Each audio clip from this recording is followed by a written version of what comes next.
So I will start with tell you more about the Incubed client. And some of you have maybe heard of it before, some of you have not. So after I've explained you more about this, I will show you two developer tools we recently built, and one of them actually just got released today. But the first one is Piet. We like to call the minimal verification client, and I show you why we need this so much. So if you go to the next slides, this was a quote from Afri Schödem, maybe some of you know him from Parity. He said, if you don't stop relying on Infura, the vision of Ethereum failed. And Infura, as you know, is an RPC provider. It's a centralized service which helps you get information from the Ethereum chain for your decentralized application. Of course, this is a decentralized application if you rely on Infura. So when we started Ethereum, and I was part of the team in 2014, that's the vision we thought of. We had a peer-to-peer network, everybody running a node and connecting to the chain. This is how it should be. But it's actually not what it is right now.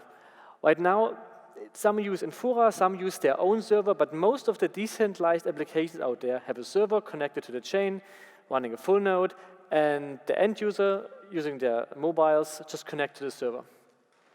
And that's something we are currently tackling, we want to change. So how would the picture look like with Incubed? It would be looking something like this. You still would have some special Incubed servers, which would serve Incubed clients, which are running inside decentralized applications, but it would again be fully decentralized and distributed. And I will show you also how this differs from what we thought would be the solution, namely the light client. When we thought about IoT and mobiles, everybody thought the light client is the solution. But I think if you speak with Jared, who just spoke of Status, trying to put the Ethereum client in an Android application or iOS application is almost impossible, meaning it needs too much resources, especially too much bandwidth. Of course, the client itself is big, and you have all those problems. So that's what we are trying to solve. So what is Incubed and what is it not? So what we do is we verify proofs, such as Merkle proofs, we verify blocks, but the Incubed client is not part of the peer-to-peer network. That's a very big difference to the light client and other clients. The client itself is stateless, except of some tiny information, it doesn't store anything. It does not really store the Ethereum state or even the blockchain. It has minimum resource usage, it's only for RPC communication, it's completely decentralized and even blockchain agnostic, meaning with the same Incubed client, you can simultaneously connect to several chains. That is because you are not part of the peer-to-peer network, and because it is stateless, it doesn't store not much particular information about this chain. You can actually simultaneously speak to several of them and still verify the results and verify the proofs. So that's the promise of Incubed. So let's now go through how this works. In the beginning, there's a registry smart contract. And Incubed nodes, you could even call them servers, they register in this registry and are paying a deposit. This deposit would get slashed if they would cheat or lie or say something wrong. For the Incubed client, bootstrapping is similar to an Ethereum client or a light client. You have some bootstrap nodes, and then once you're connected through the bootstrap nodes, you're actually downloading the current registry or even a snapshot or some of the servers or nodes which you can find in this registry. That's how you start. And after that, you just update it from the nodes, and you're keeping connected to such Incubed nodes to get a more accurate or more current list. So that's the starting point. So how is the process working for the proof of work chain? So you start with some nodes. Here we have node A, B, and C. Each of them is an Incubed node which has registered and paid a deposit inside the smart contract. We have an Incubed client. He's the one who wants to receive some information. So he starts with a request. Let's say it's just a simple RPC request, an ETH call, wants to know the balance of some address or something from the Ethereum blockchain. With the request, he actually also sends a validation request, and that's important. He is choosing which nodes should validate. I will come to this later, but actually signing the block hash. And he's choosing node A and C and giving this message now to B. B is now connecting to A and C, asking for a validation request of the current block hash. and getting back a signed block hash. And this is the most crucial part, actually. Because if you think about what the light client is doing, the light client is just synchronizing the block headers, verifying the proof of work. Once it has received the last or the current block, it can then verify Merkle proofs based on this latest block. Since we are not connected to the peer-to-peer network, how are we doing this? How are we knowing what is the last current block? And currently, we're just getting signatures of the last block hash by 2 nodes, which we have decided to. Node B is checking if those signed block hashes are correct. If they are not correct, then node B could go to the registry smart contract and slash that deposit. So because he knows what's the current state, what's the current block, and just, that's actually also the important part, that this conviction can be done within the registry smart contract. Because there's only one opcode, actually, of the Ethereum virtual machine, which gives you some information about the past, and this is the block hash opcode. You can retrieve the latest 256 block hashes. And that's what we use in the smart contract to convict nodes which sign wrong block hashes. On top of this, we also have a watchdog where we just randomly calling those servers and asking them to sign block hashes and check if they're right or not. And if not, we can also convict them in the smart contract. So now this information is given back to the client. So what is he receiving? He's receiving the Merkle proof of the request he had. With it, of course, he needs the block header, which he also receives. And to know if this block header is correct or not, he also gets the signatures from A and C who have signed this block hash. So what's the security threat or security model of this? The Incubed client has decided which nodes to ask, in this case A and C, and he knows how much deposit they have staked. So the security is exactly the amount of deposit in the smart contract. So let's say node A has staked 1,000 euros, node C 5,000, so the security would be actually 6,000 euros. If it was less than this, I'm fine. If it was more than this, I'm not secure because they would lose their deposit but could give me a wrong response. So I know I can actually measure the security by seeing how much deposit is behind this request. So this is the core principle of how Incubed works. Of course, for signing such block hashes, you need an incentive. And that's the thing we are currently working on, that the Incubed client is actually paying node A and C and also node B for providing the bandwidth, for providing those responses, and for providing those signed block hashes. With this, you have a stable system.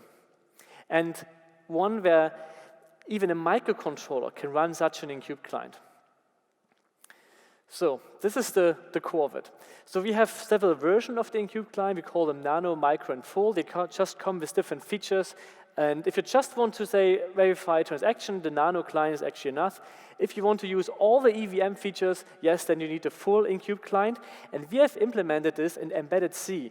So we have written the Ethereum virtual machine in C to be efficient and to be small. So it's a complete new implementation of the EVM. If we now look a bit of the size of the client. So if we look at gas and parity, they're around 50 to 60 megabytes big.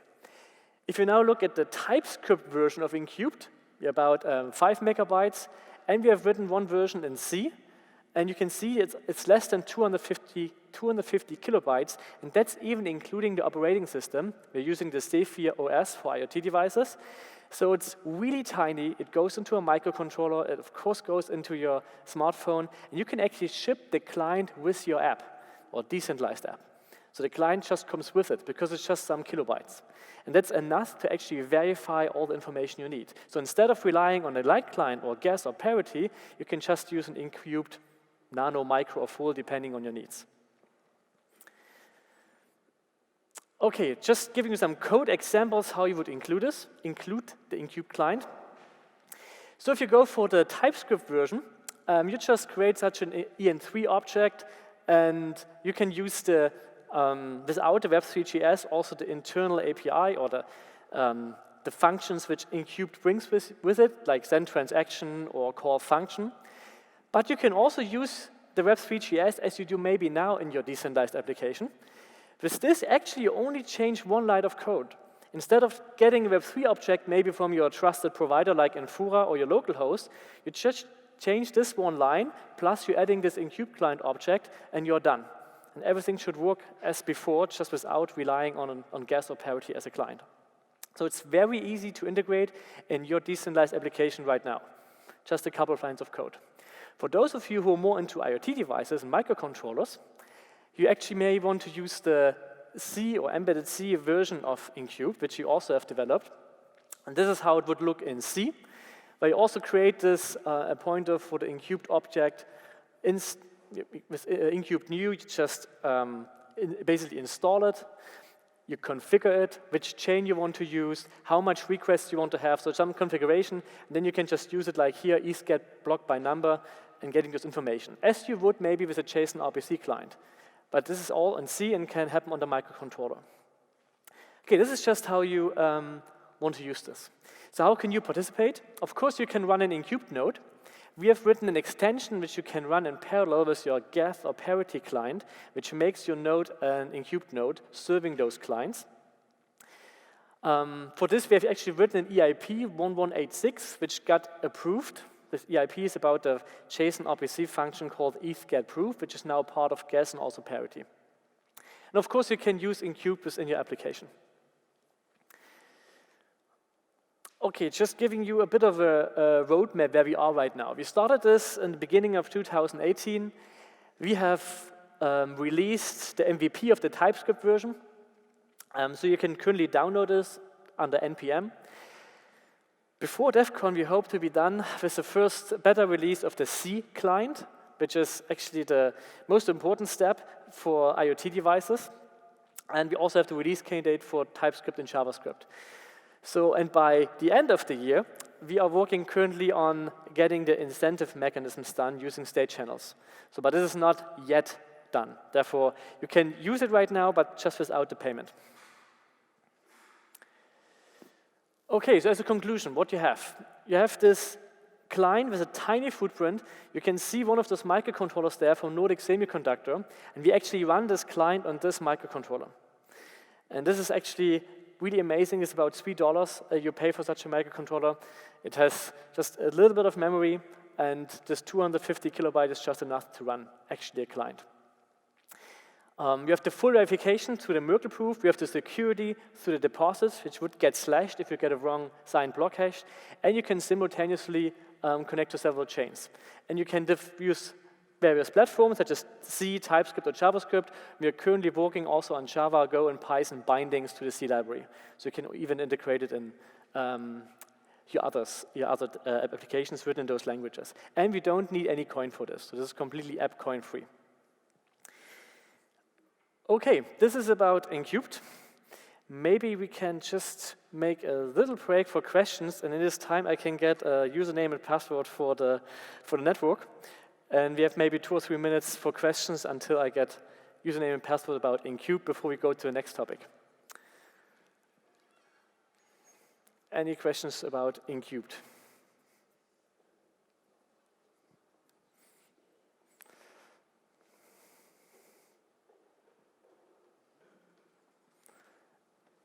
This one. Okay, so basically the question would be, why did you develop this, and what do you think it's going to be used for first? Again, I didn't understand. What do you think it's going to be used for first, and why was it developed by Slock.it in the first place? Yeah, so in the beginning we actually built it because if you know the history of Slock.it, we were working with smart locks and IoT devices, connecting them to the chain.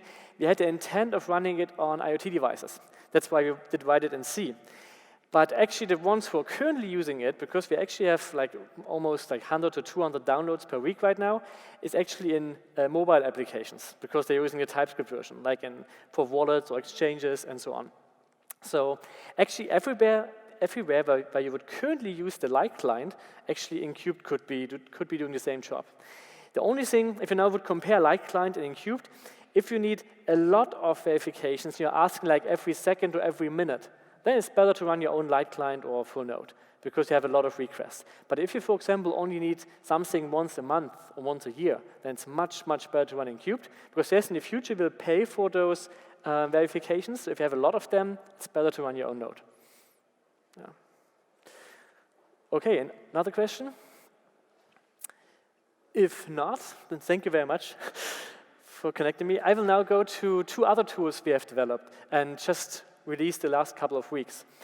First, I want to show you a tool called Piet. You can reach under piet.slock.it, which is a smart contract structure analyzer. This has been done by Heiko Burkhardt. And what this tool provides you basically load your Solidity contracts. Even you can go through a GitHub and just provide them with a GitHub URL where the contract ought to be found, or you can just load them directly. And it analyzes the structure, and you can just look what's happening here. So this is the tool under Piet.Slock.it. We just use the Gnosis Safe contract because it's a rather complex one. You can show what the tool is doing here. So here you see all the contracts used for the Gnosis Safe contract. This is the Gnosis Safe in itself.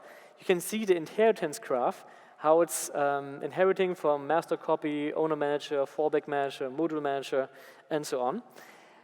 On this side, you can actually look into the contract, like what are the state variables, what are some functions. Let's just check here. One is called approve hash. You can look in at one input, byte 32. You can then click code and basically just look at what the code of this single function is. In this case, approve hash. Or you can, of course, look at the API. Then you also see here the inherited functions, which are much more in that case. The modifiers, the events you can see, and even the instance. In this case, it's actually a deployed version of the Gnosis multisig at this address. And for connecting, I'm actually using Incubed here right now. Here you can choose which client to use. The injected, for example, for MetaMask, or some other RPC or WebSockets, or Incubed from mainnet. So I'm choosing, of course, Incubed on mainnet and inspecting this smart contract. You can also look at the smart contracts calling this contract and just look at what functions they have, what function parameters go in, code, and many other things. So I think it's a really nice visualization of rather complex smart contract architectures. They don't just look at one contract, but actually at how they depend on each other, how is the inheritance, what's happening in each function. This was actually developed because we did some smart contract audits for other companies, and they also had very complex contracts. So we built actually our own tool to analyze them and visualize what they are doing and how it all belongs together. So this tool is open source, free to use for everybody. Just go under Piet.Slock.it to use it to analyze your smart contracts or other smart contracts. Okay, this is, I think, enough about Piet. You can also read on our blog post more about how it functions. And now I wanted to present one other tool that we just released today, which we call the Opinionator. Maybe first the story behind this tool. So governance in Ethereum is actually a hard topic. We can spend hours and tons of panels speaking about how governance is done in Ethereum, on-chain governance, off-chain governance, how are decisions to be made. And as you know, I was heavily involved in the DAO in 2016 as the author of the smart contract itself, and the discussion afterwards were really messy. We were going on social media, on Reddit or Twitter, and you could not really see what is the community thinking just only by those social media things, which is not the best tool to use. So yes, they said, let's use on-chain voting. So there was something like Carbon Vote, where you could say there's a poll, and you can vote with your Ether. And that's a good start in form of, at least we are using something which is more or less neutral, but it's basically a plutocracy who has more money, has more voting power. But that's about all most people think they can do on-chain. But actually, there's more information on-chain. On-chain, you have the information about how much gas a particular address has used, and you have also the information how much gas has been used by a contract someone deployed. So I, as a developer, could say, I'm deploying a contract. If it gets used by a lot of users, the gas they spent on my contract could also be counted towards my voting weight. And of course, also miners can be verified on-chain. You can see how much blocks he has created and so on. So that's all the information actually available on-chain. And we are creating a voting tool, actually I would rather call it an opinion collecting tool or signaling tool, to use all of this to visualize votes. So if you go on voting.slock.it or opinionator.slock.it, you find this tool where you can make just very simple votes. So here I just created one about programmatic proof of work, EIP 1057. There are some people who like it, some who don't. We could discuss this now, but here you can actually vote with your signing a message of your key. And then comes the interesting part. If I just want to show the results based on gas, I could set coins and def to 0 and just look at weighting votes based on how much gas they have used on Ethereum. If I'm now interested in only in how much Ether they have, the result looks very different. This is now just the result weighted by how many Ether they have. And you can also measure, at least to some extent, developers. Developers are measured by how much gas has been spent by using contracts they have deployed, and you see this result. Now, of course, you can also do any mix in between how you would like to weight such things. Of course, this is also not a perfect tool, because you could argue now some ICO scammers who had tons of users now have a lot of voting weight as a developer. Yes, technically they are not very different from someone who made a very useful contract. So that's just a very neutral tool, of course, and we would most likely have more features in the future where you maybe can have a filter on some votes you want to neglect because you know they're coming from someone who you don't care what he thinks. But you, of course, can just look at everything, but you can just configure it the way you want to see it, but we're using all the information which is available on-chain in the voting process to show you the result or to visualize it. And I think that's at least better than what you currently have with a purely coin-based voting algorithm for visualizing this. So you're more than invited or welcome to use this tool. We just created 2 polls.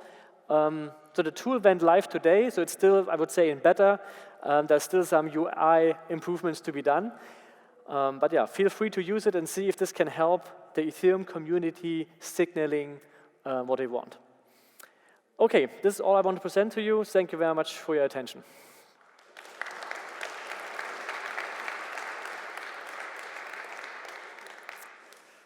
So we have a bit of time for questions, if any.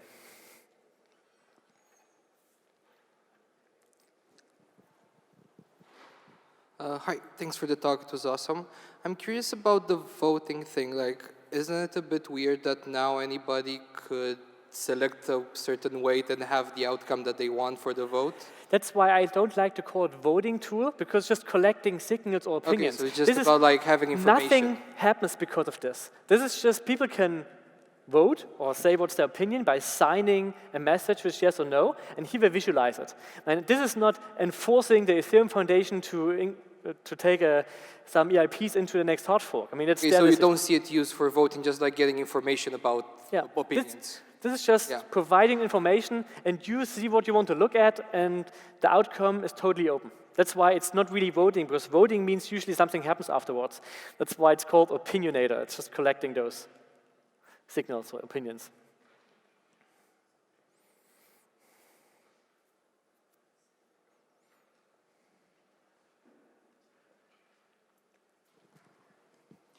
Hi, I had a quick question about the like micro client.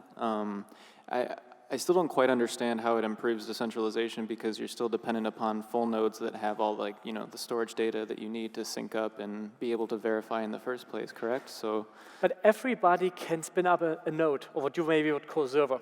The difference is, right now, I may be relying on Infura, for example. Now, I can just spin up as many nodes, and everybody can do this. And the Incubed client itself also randomly collects from them. So there is no single point of failure in the system per se. And if Slock.it would not exist anymore, the system would just continue to work.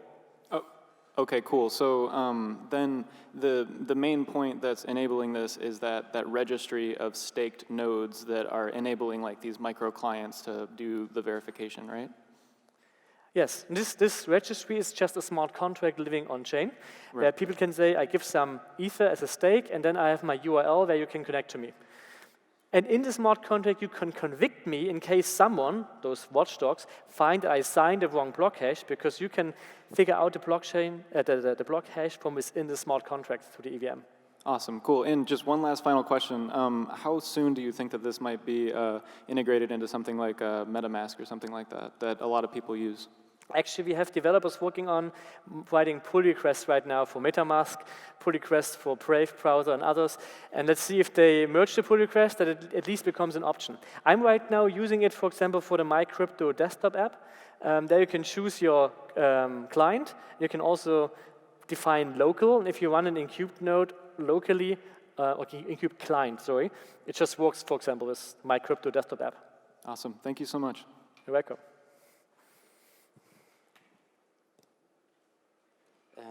Hi, I think Where is the question? the gas voting There, is okay. super interesting. Have you considered abuse or an attack vector with someone loading a contract with storage and then getting refund after voting? Could you repeat it? I couldn't. So someone just load a lot of storage, burning gas, and then gets refund Meaning registering a lot of nodes. after the voting, yeah. So if you register, I mean, you're speaking about Incubed, if someone registers a lot of nodes, for example, and they would all be owned by him. Was this the question? No. The question is with typical Ethereum smart contracts, when you use a lot of gas to populate the storage, then use your statistics for voting, and then self-destruct the contract and receive the gas refund. If the contract is able to self-destruct. You're speaking about the registry contract right now? Which is this? No, I think about any there's a lot of contract echo just right to get now. any contract just to boost my gas statistics. Oh, you have a voting tool about gas statistics. Opinionator, yes. Yes, this is just going through, like we have a backend, of course, for this application. And we have a database where we just collect, we run through the whole chain, the whole history, and see, for example, how much gas you have spent with one address, and if you have deployed a contract, how much gas has been spent on this contract. If there is a library behind, and which you're using, and there's some gas spent on it, this is accounted for the one who deployed this library, for example. Yeah, but if I So there was a lot of echo, I could not really... Sorry, I was just curious about the gas refund, which can... Gas refund. Yeah, which can obviously happen after the voting, but gives me some extra voting Okay, it's power. a good point. It's a very good point. I have to ask the developer who, this was actually done by Jonas Binke, how he is handling his edge case. Currently, I think this is accredited for him as gas being spent, and then he gets it back. Yes, you can get some of your gas back even though you didn't spend it. That's a good point. I think this edge case is not yet handled. Thanks. Oh, that was my question.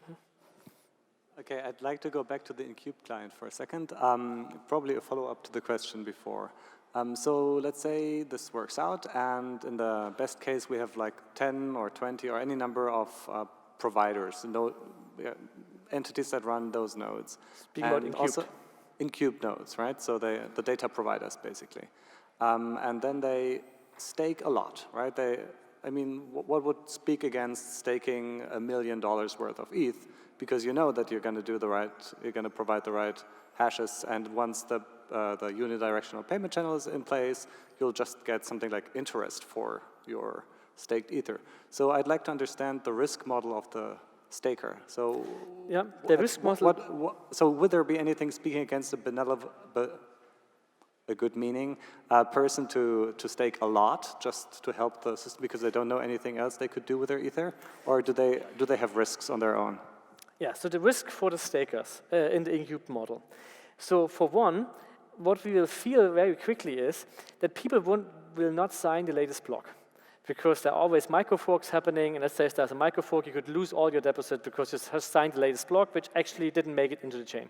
This is one point. So you will go back in history a bit. So the question is how much money you put in. Of course, there's some opportunity cost coming with it. If you have more money in, you will also request more money for signing those block hashes. And the question is really, is there a market for it?